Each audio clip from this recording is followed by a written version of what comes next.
começando o programa Intercampus. Eu sou Ana Flávia Pereira e você pode acompanhar nossa programação pelo rádio na frequência 870M, pela internet no site radio.ufg.br ou ainda pelo aplicativo Minha UFG. Estudantes de todas as instituições filiadas à Associação Nacional dos Dirigentes das Instituições Federais de Ensino Superior, ANDIFES, podem participar do primeiro concurso audiovisual da ANDIFES, com o tema Universidade Pública Gratuita e de Qualidade, Patrimônio do Povo Brasileiro. O objetivo do concurso é a produção de conteúdos audiovisuais que valorizem as universidades federais brasileiras. Os estudantes interessados podem se inscrever até o dia 31 de janeiro de 2020. Os vídeos devem ter cerca de 1 minuto.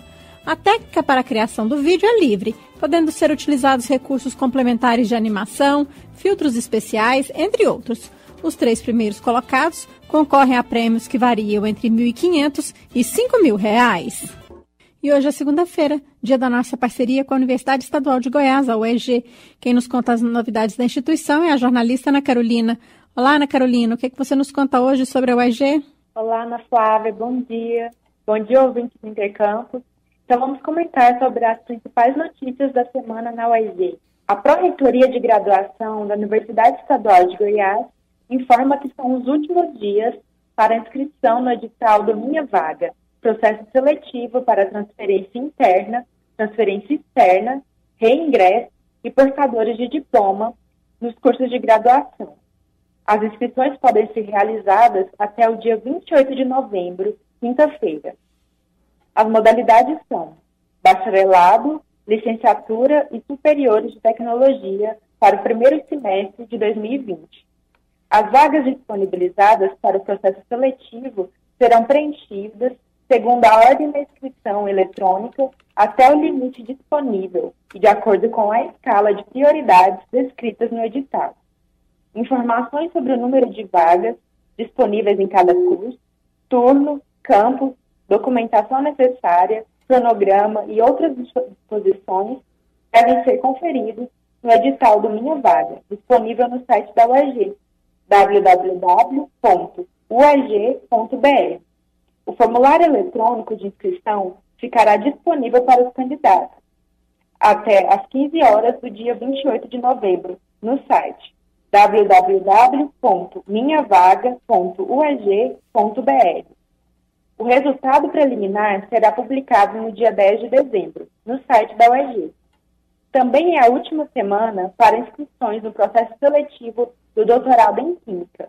O curso é oferecido de forma associativa entre a UEG, Universidade Federal da Grande Dourado e a Universidade Federal de Goiás. São 24 vagas para ingresso no primeiro semestre de 2020. O edital de seleção pode ser conferido no site da UEG. As inscrições devem ser realizadas até o dia 29 de novembro, sexta-feira, nas secretarias acadêmicas de um dos 3 programas, de segunda a sexta-feira, das 9 às 11 horas e das 14 às 16 horas, ou via SEDEX. Os endereços das secretarias podem ser conferidos no edital, assim como os documentos requeridos. Serão 2 fases, que consistirão em prova de língua estrangeira e análise de currículo. E o Núcleo de Seleção da UEG divulgou a concorrência do processo seletivo 2020/1. Ao todo, foram 20.174 inscrições deferidas para a seleção. Os cursos mais concorridos são Medicina, Medicina Veterinária e Psicologia. Para conferir a lista completa de concorrência, acesse o link no site da UEG. E por hoje é isso, Ana Flávia. Até a próxima semana. Ok, Ana Carolina, muito obrigada por suas informações e até semana que vem. Até.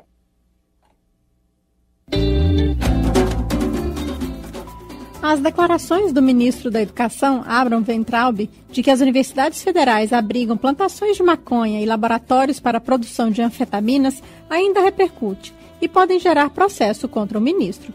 Vamos acompanhar a reportagem. O ministro da Educação, Abraham Weintraub, afirmou que existem plantações de maconha e laboratórios de metanfetamina em algumas universidades brasileiras. Ele deu esta declaração em entrevista ao jornal da Cidade Online.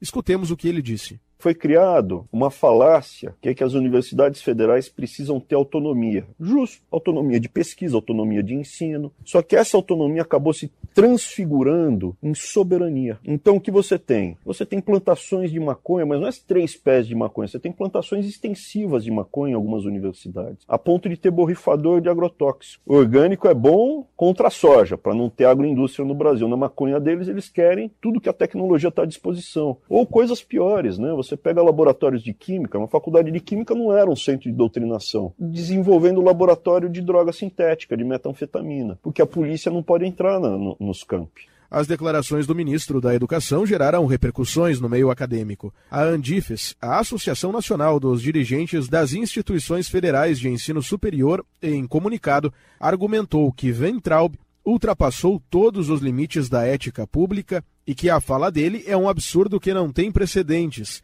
Também destaca que está tomando providências jurídicas cabíveis para apurar eventual cometimento de crime de responsabilidade, improbidade, difamação ou prevaricação. A União Nacional dos Estudantes, também desaprova o que disse o ministro da Educação.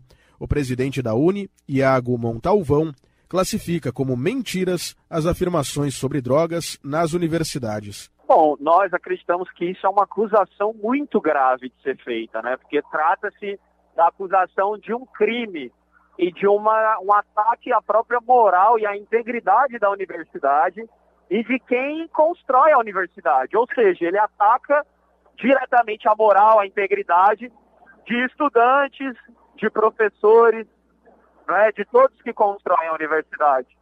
Então, nossa posição é de repudiar totalmente essas declarações, dizer que elas são falsas, são mentirosas.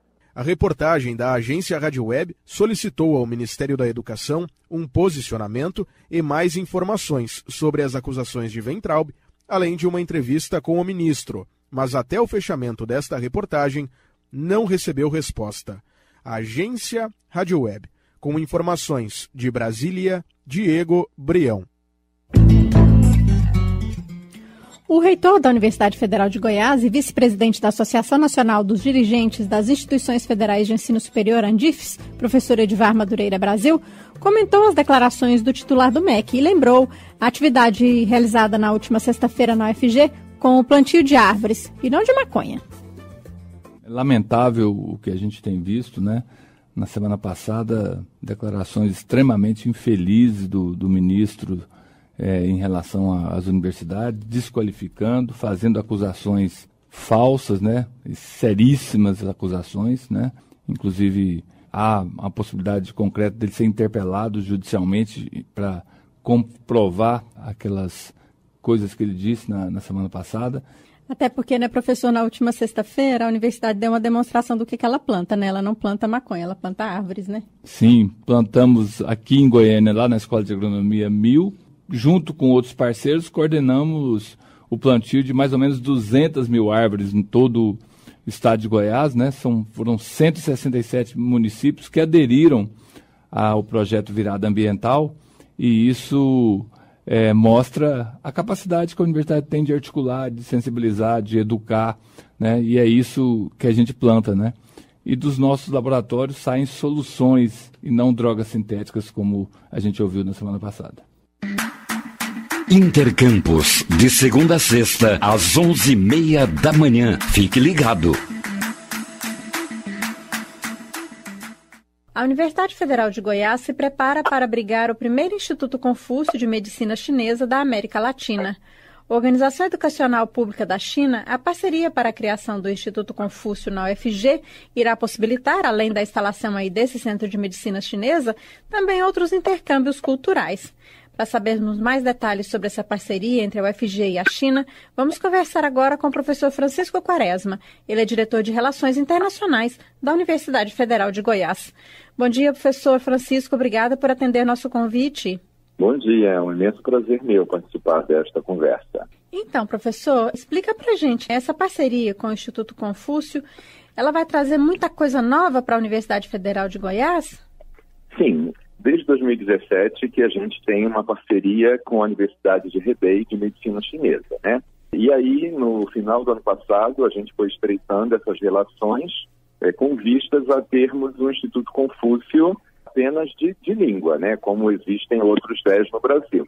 Mas foi feita a sugestão de que nós tivéssemos um Instituto Confúcio de Medicina Chinesa, porque além de oferecermos cursos de língua e cultura chinesas, nós poderíamos também oferecer cursos de medicina chinesa, como, por exemplo, acupuntura, tuiná, massagem, tai chi chuan, coisas desse tipo, né?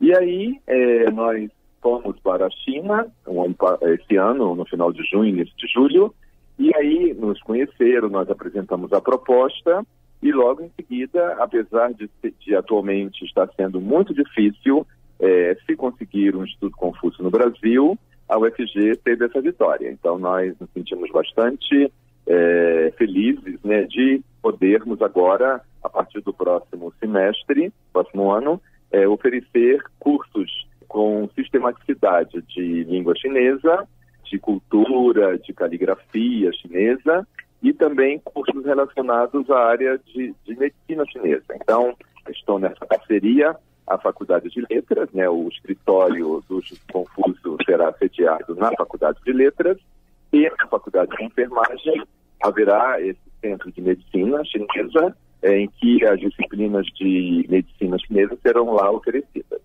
Professora, esses cursos, eles vão ser abertos só para quem já estuda na Universidade Federal de Goiás ou vão ser abertos também à comunidade? Não, serão abertos à comunidade, assim como o Centro de Línguas nosso, da Faculdade de Letras, entendeu? Que é aberto a toda a comunidade, né?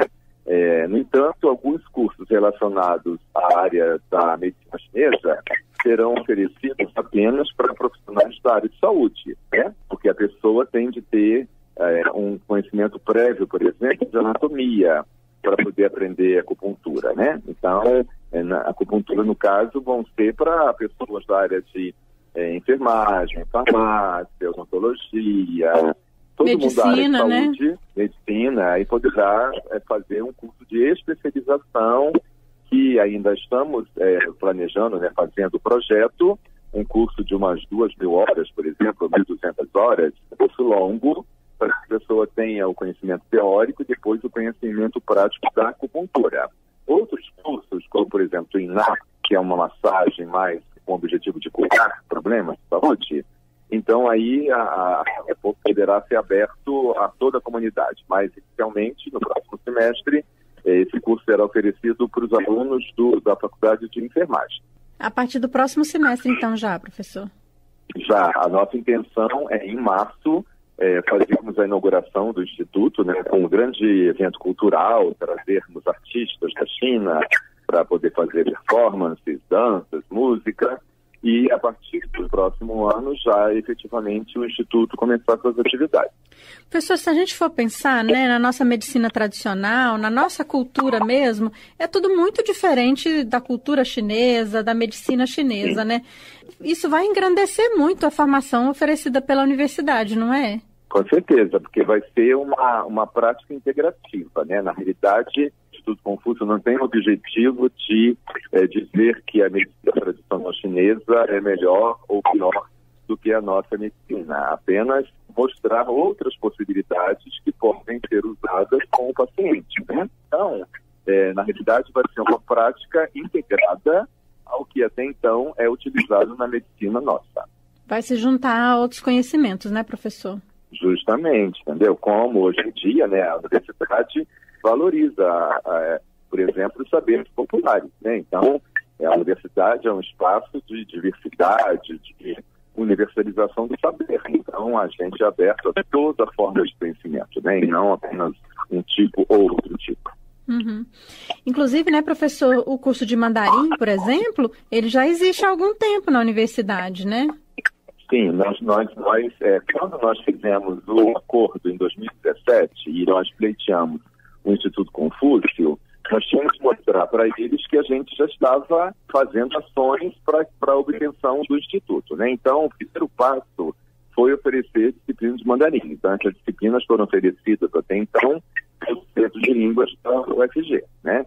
Então, nós já estamos no 4º ou no 5º semestre de língua chinesa. Esse ano, em julho, nós pudemos mandar 4 desses alunos para a China para participar de um Summer Camp, que é um evento que acontece em todo mês de julho, e a pessoa tendo nível X de língua chinesa, ela faz uma prova, obtém um certificado, e tendo esse certificado, ela pode participar desta atividade.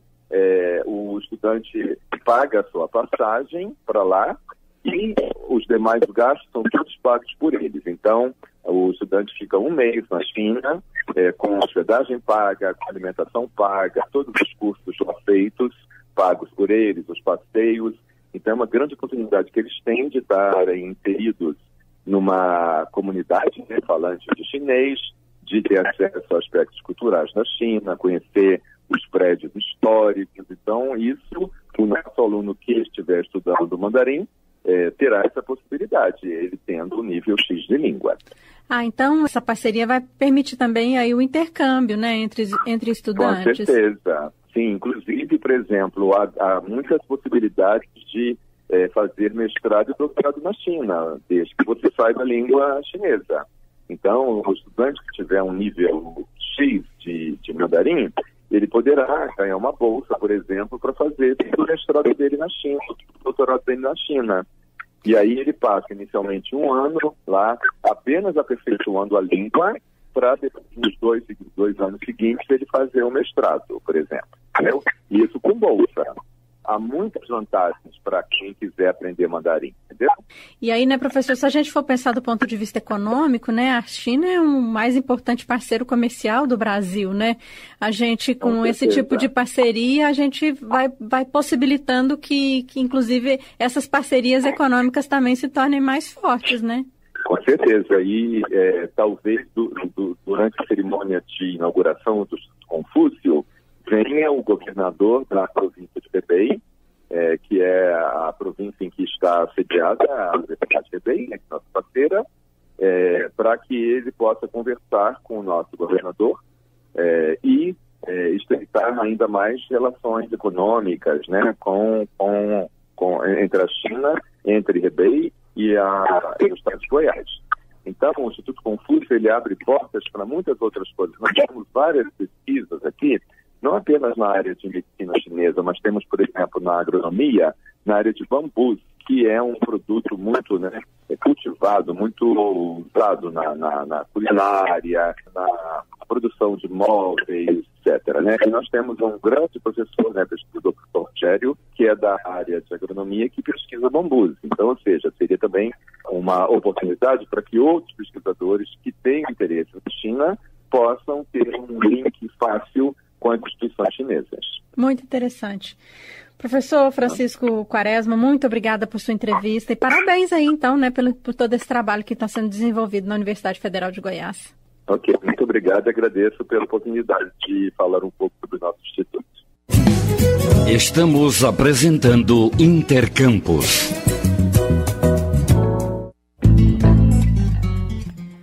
A EMAC, Escola de Música e Artes Cênicas da Universidade Federal de Goiás, promove de hoje até sexta-feira, dia 29 de novembro, a 13ª Semana do Violão. Quem nos conta mais sobre este evento e também um pouquinho da história do violão é o diretor da EMAC, o professor Eduardo Meirinhos. Olá, professor Eduardo, bom dia, obrigada por atender nosso convite. Muito bom dia, é um prazer estar aqui com vocês novamente. Então, professor, né, a Escola de Música e Artes Cênicas da Universidade Federal de Goiás realiza esse mês, né, entre os dias 25 e 29, aí a 13ª Semana do Violão. Conta pra gente o que é esse evento? Então, eu sou violonista clássico, né? Em 2007, nós tivemos a ideia de fazer uma semana do violão. Eu tenho que já com o professor Pedro Martelli, a época que fizemos a primeira semana de violão, e desde então, todos os anos, nós nos reunimos por uma semana dedicada ao violão, com diversos concertos, diversos recitais, masterclasses, né? E assim, diversas abrangências de conhecimento dentro do violão. Nós teremos, assim, um convidado externo, então um professor lá de Pelotas, o violonista Marlo Peluzolo, que estará conosco. Ele é um ex-orientando nosso, em nível de mestrado ali da escola. Nós teremos recital do próprio Marlon, teremos masterclass com o Marlon, teremos recital com o Maurício Mendonça. Dia 26, nós temos um recital de canto e violão com o Elvis Costa e a cantora e a soprano Ângela Samara. Teremos depois, no dia 27, outro recital do Marlon. Teremos um recital do nosso ex-orientando também, Gabriel Strauss, que apresentará obras de sua autoria. Teremos uma palestra também com o nosso colega aqui da cidade, Felipe Való, sobre criação e fruição musical. Esse evento é só sobre violão e só sobre violão clássico, professor? É voltado mais para o violão clássico, voltado mais para a música de concerto, mas abrangendo um pouco mais esse mundo, né, com palestras sobre tablaturas, a tablatura italiana, a tablatura espanhola, a tablatura francesa, né, história, princípios e edições de música. Estará a cargo do nosso querido professor Pedro Martelli, que é quem está, assim, organizando, está à frente da organização desse festival. Nós teremos um recital também, um trio, né, que se apresentará. Nós teremos aqui também um evento interessante que a gente fala de música caipira de concerto, com Denis Hilk Malaquias, né? Nós teremos também um evento que é o Choro Falado de João Fernandes, Zé do Choro, de forma que não é exatamente só o violão clássico, mas o violão de concerto abrangendo diversos estilos. Eu fico imaginando, né, professor, assim, eu que não faço parte desse mundo aí da música, né, que o violão é o nosso instrumento mais conhecido e mais utilizado, não é? Sim, é verdade. Eu acho que o violão, ele está dentro da nossa identidade musical, identidade nacional de música, né, abrangendo diversos estilos diferentes, né? Hoje em dia, você fala, violão clássico é na Espanha. Não. Primeiro que violão clássico atualmente é no mundo, no primeiro momento, né? Mas o Brasil é uma referência em violão clássico. Mas se nós pegarmos o violão brasileiro dentro da nossa música popular, a presença do instrumento ela é de uma importância avassaladora e fundamental, né? Acho que a música brasileira não seria a mesma se não fosse o violão.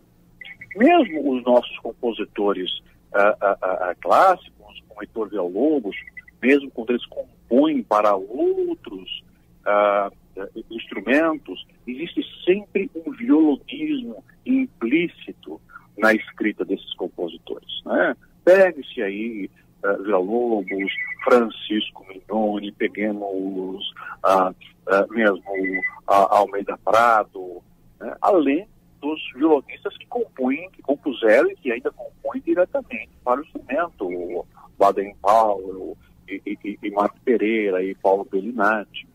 A gente poderia arriscar contar um pouquinho da história do violão, professor? É um instrumento que foi criado quando? Olha, na verdade, é um instrumento muito antigo, né?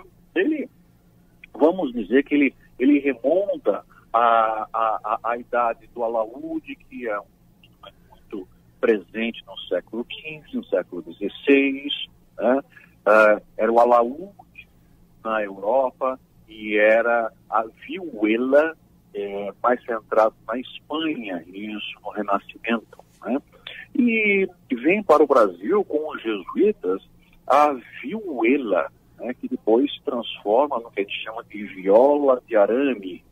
E essa viola de arame é a nossa atual viola caipira, que a gente fala. E o violão pertence a essa família. Então nós temos o que a gente chama de guitarra renascentista. Guitarra, na verdade, aqui no Brasil a gente fala guitarra se referindo à guitarra elétrica, né? Mas no mundo sempre se fala guitarra como querendo dizer o violão. Esse nome violão é específico aqui do Brasil. Então a guitarra renascentista, ou violão renascentista, que era um violão de 8 cordas, na verdade, 4 cordas bem juntinhas, que a gente chama de ordens, assim como a nossa viola hoje, né? Aquelas cordas bem juntinhas que a gente chama de ordens. Aí depois se desenvolve para a guitarra barroca, e o barroco compreende todo aquele longo período, por volta de 1600 a 1750, então a guitarra barroca está aí. Aí ocorre, então, a guitarra clássica, que é um período que pega aí finalzinho do século XVII para XVIII, depois segue, né? A 18 para 19 tem a guitarra genuinamente clássica, e aí vem uma figura muito importante, um espanhol chamado Torres, né? No comecinho do século XIX, que desenvolve então um violão, um tipo de violão, que é a referência até os nossos violões atuais. É claro que os violões sofreram ainda uma evolução tecnológica depois de Torres é esse espanhol, então que construiu. Na verdade, Torres ele aglutinou diversas evoluções tecnológicas que ocorriam isoladamente, em um luthier aqui, em um luthier acolá, em um construtor aqui, outro construtor de violão acolá. Ele aglutinou tudo isso num único instrumento que a gente chama hoje do violão de Torres. Aí veio então uma diversidade muito grande de outros construtores de violão, a gente chama de luthiers que desenvolvendo à sua maneira pequenas, foram contribuindo com outros aspectos da evolução do instrumento, mas basicamente é o instrumento que nós temos hoje, é o violão de Torres, ainda com as principais referências de tamanho de escala e tudo mais. De forma que a gente pensa que o violão é um instrumento atualíssimo. Na verdade, ele remonta lá à Renascença. Professor, e essa semana do violão, né, da Escola de Música e Artes Cênicas da UFG, ela é aberta à participação também da comunidade? Quem se interessar pelo assunto, quem quiser saber mais, quem quiser acompanhar as apresentações, é preciso fazer inscrição? Tem alguma taxa? Então, assim, taxas nenhuma. É tudo gratuito, como dizem os meus alunos, é tudo 0800. Agora, aos concertos, as apresentações, os recitais, eles são abertos ao público, né? Pode simplesmente chegar lá e entrar e assistir, né? Para aqueles que quiserem, assim, participar dos masterclasses, para aqueles que quiserem participar das palestras, também é aberto. Agora, se quiser certificado de participação, então tem que fazer uma inscrição no site nosso. Faz a inscrição no site direitinho e aí tem um controle de presença, né, nas atividades aí para a pessoa poder receber o certificado. Se não fizer questão do certificado, é só aparecer no dia local e entrar. Tá certo. Professor, muito obrigada então por sua entrevista aqui à Rádio Universitária. Olha, é um prazer. Sempre um prazer estar com vocês, Ana. O prazer é sempre nosso, professor, e sempre à disposição. Um abraço. Até a próxima oportunidade, então. Até a próxima. Conversamos com o diretor da Escola de Música e Artes Cênicas da Universidade Federal de Goiás, o professor Eduardo Meirinhos, que nos contou um pouco mais sobre a 13ª Semana do Violão, que acontece entre os dias 25 e 29 de novembro, no campus Samambaia da UFG. E com essa informação, a gente encerra o Intercampus de hoje. Os trabalhos técnicos foram da Ana Cláudia Rezende. Obrigada pela audiência e até amanhã.